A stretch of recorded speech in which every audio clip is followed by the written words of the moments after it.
இருநாள் பயணமாக டெல்லி சென்ற முதலமைச்சர் விஜய் தனி விமானம் மூலம் சென்னை திரும்புகிறார். விவரங்களோடு இணைகிறார் செய்தியாளர் நிரஞ்சன். நிரஞ்சன், இருநாள் பயணமாக டெல்லி சென்ற முதலமைச்சர் விஜய் இன்னும் சற்று நேரத்தில் தனி விமானம் மூலம் சென்னை திரும்புகிறார்.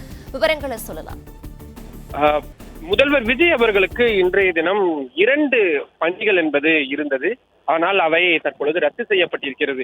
இதனை அடுத்துதான் அவர் தற்பொழுது டெல்லியில் இருக்கக்கூடிய தமிழ்நாடு அரசு இல்லத்திலிருந்து நேராக புறப்பட்டு விமான நிலையம் என்பதை நோக்கி சென்று கொண்டிருக்கின்றார்.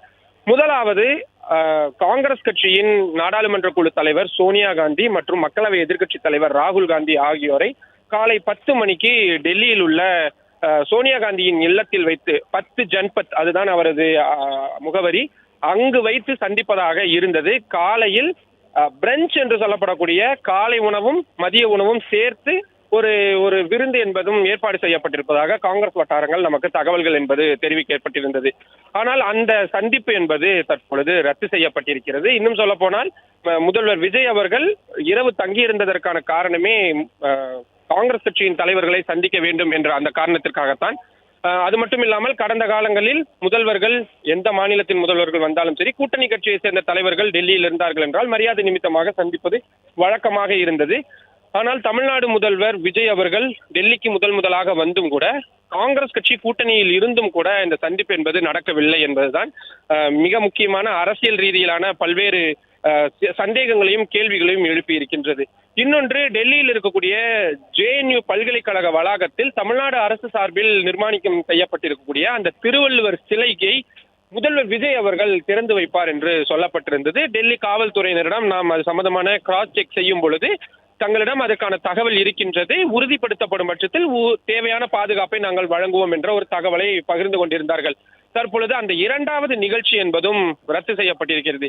நேற்றைய தினம் மத்திய உள்துறை அமைச்சர் அமித்ஷா அவர்களை தமிழ்நாடு முதல்வர் விஜய் அவர்கள் சந்திக்க திட்டமிடப்பட்டிருந்தது. நேரம் எல்லாம் கேட்கு அந்த நேரமும் ஒதுக்கப்பட்டிருந்தது. அதுவும் கடைசி நேரத்தில் திடீரென்று ரத்து செய்யப்பட்டிருந்தது குறிப்பிடத்தக்கது. எனவே முதல்வர் விஜய் அவர்கள் 4 to 5 புரோகிராம்களுடன் டெல்லிக்கு வந்திருந்தார். அதில் 2 மட்டும்தான் தற்பொழுது நிறைவேறி இருக்கிறது. பிரதமர் நரேந்திர மோடியை சந்தித்திருக்கிறார்.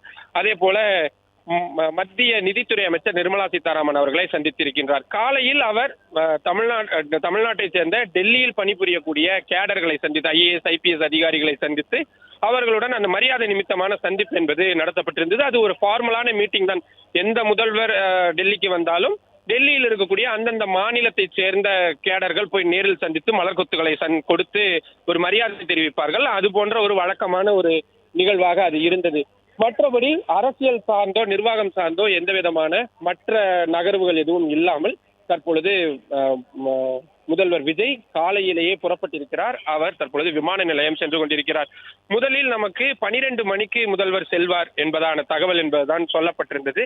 ஆனால் தற்பொழுது மற்ற புரோகிராம்கள் எல்லாம் கேன்சல் ஆகி இருக்கக்கூடிய சூழலில் அவர் 2 மணி நேரத்திற்கு முன்பாகவே புறப்பட்டிருக்கிறார். சென்னை திரும்பியவுடன் மற்ற இதர வேலைகள் இருக்கிறது. சிங்கப்படை, அந்த பெண்கள் பாதுகாப்பு படை அறிமுக விழா உள்ளிட்டவை எல்லாம் சென்னையில் இருக்கக்கூடிய சூழலில் அதில் அவர் கவனம் செலுத்துவார் என்று சொல்லப்பட்டிருக்கிறது. இன்னும் 10-15 நாட்களில், சரியாக சொல்ல வேண்டுமானால் வரும் 15ஆம் தேதி நிதி ஆயோக் கூட்டம் என்பது டெல்லியில் நடைபெற இருக்கிறது. அனைத்து மாநில முதல்வர்களும் கலந்து கொள்ளக்கூடிய ஒரு கூட்டம். அந்த கூட்டத்தில் கலந்து கொள்வதற்காக தமிழ்நாடு முதல்வர் விஜய் அவர்கள் மீண்டும் வருவார் என்பதாக நாம் தெரிந்து கொள்ளலாம். ஆனாலும் அதற்கான கால அவகாசம் இன்னும் நிறைய இருக்கிறது, பிறகுதான் தெரியும்.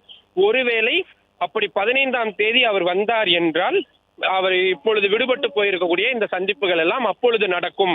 மத்திய அமைச்சர், உள்துறை அமைச்சரையோ அல்லது மற்ற அமைச்சர்களையோ சந்திப்பதற்கான வாய்ப்பு அப்பொழுது ஏற்படும். குறிப்பாக சோனியா காந்தி, ராகுல் காந்தி உள்ளிட்டோரை சந்திப்பதற்கான அந்த ஏற்பாடுகள் என்பது அடுத்த முறை விஜய் அவர்கள் டெல்லிக்கு வரும் பொழுது மேற்கொள்ளப்படலாம் என்று தகவல்கள் சொல்லப்படுகின்றது. ஆனால் ஒட்டுமொத்தத்தில் நிறைய பிளான்களுடன் வந்தார். அதில் சில பிளான்கள் இந்த முறை அவரால் எக்ஸிக்யூட் செய்யப்படாமல் போயிருக்கின்றது. பிரதமர் நரேந்திர மோடியுடனான சந்திப்பு, நிதியமைச்சர் நிர்மலா சீதாராமனுடனான சந்திப்பு என்ற இந்த 2 சந்திப்புகளும் நடந்திருக்கின்றது. அதில் என்ன மாதிரியான அவுட்கம்கள் வரப்போகிறது, முதல்வர் விஜய் அவர்கள் கேட்ட கோரிக்கைகள் என்பது எந்த அளவிற்கு நிறைவேற்றப்பட போகிறது போன்றவை எல்லாம் பொறுத்திருந்துதான் பார்க்க வேண்டும். குறிப்பாக தமிழ்நாட்டில் தமிழ்தாய் வாழ்த்து என்பதை முதலில் பாடுவதற்கான அந்த ஒரு இசைவை அவர் கோரியிருந்தார்.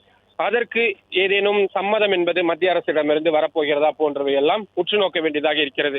ஆனால் அரசியல் ரீதியில் இந்த விவகாரத்தை பொறுத்தவரை சோனியா காந்தி அவர்களுடனான இந்த சந்திப்பு, ராகுல் காந்தி அவர்களுடனான இந்த சந்திப்பு நடக்கவில்லை என்பது அரசியல் ரீதியில் நிறைய சந்தேகங்களையும் கேள்விகளையும் தர்க்கங்களையும் ஏற்படுத்தியிருக்கிறது என்பதை தான் பதிவு செய்ய வேண்டியதாக இருக்கிறது.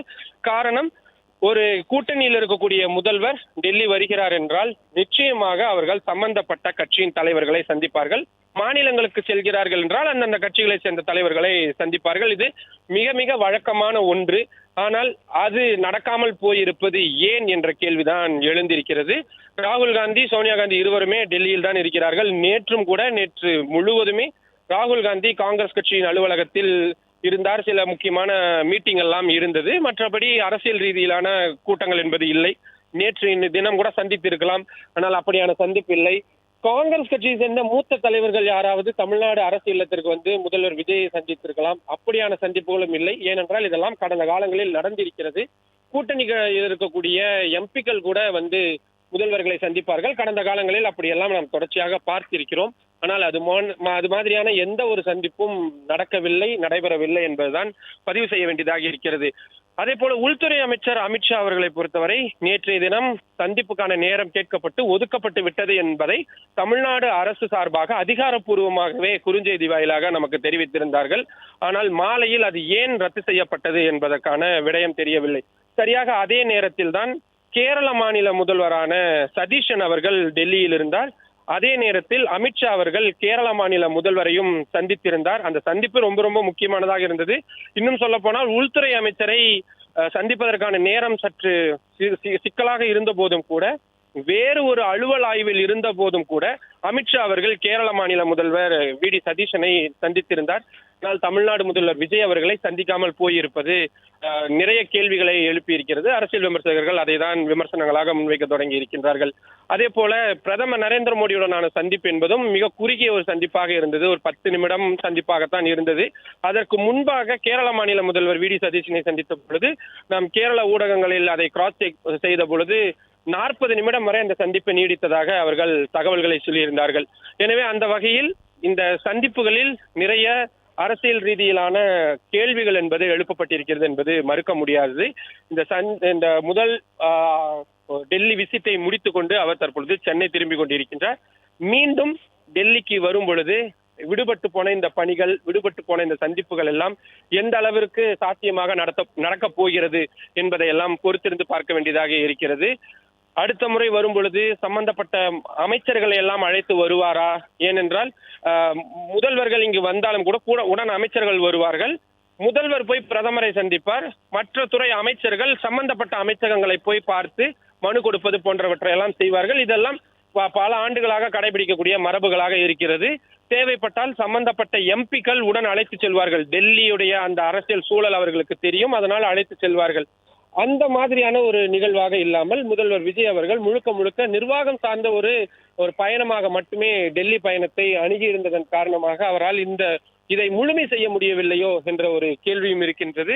ஒருவேளை அடுத்த முறை அமைச்சர்களையோ அல்லது துறை சார்ந்த அதிகாரிகளை இன்னும் அதிக எண்ணிக்கையில் அழைத்து வரும் பொழுது சம்பந்தப்பட்ட மத்திய துறை அமைச்சர்களை சந்திக்கலாம், ஆவணங்களை கொடுக்கலாம். அப்பொழுது அந்த டெல்லி விசிட் என்பது ஒரு மிகப்பெரிய ஒரு பிரம்மாண்டமான ஒரு விஷயமாக கருதுகோளாக மாறும். ஏனென்றால் ஒவ்வொரு முறை டெல்லிக்கு வரும் பொழுதும் அதைத்தான் விரும்புவார்கள். அந்தந்த மாநில அரசியலில் கவனம் செலுத்துவதற்கே மாநில முதல்வர்களுக்கு நேரம் சரியாக இருக்கும். அப்படி இருக்கக்கூடிய சூழலில் டெல்லிக்கு அவர்களுடைய விசிட் என்பது நாம் பார்க்கும் வரையில் அடிக்கடி வரக்கூடியதெல்லாம் ரொம்பவும் எப்பயாவது நடக்கக்கூடியதுதான். மிக முக்கியமான பிளே ஸ்டோர் மற்றும் ஆப் ஸ்டோரில் இருந்து பாலிமர் செயலியை QR கோடு மூலம் பதிவிறக்கம் செய்யுங்கள். செய்திகளை உடனுக்குடன் பெறுங்கள்.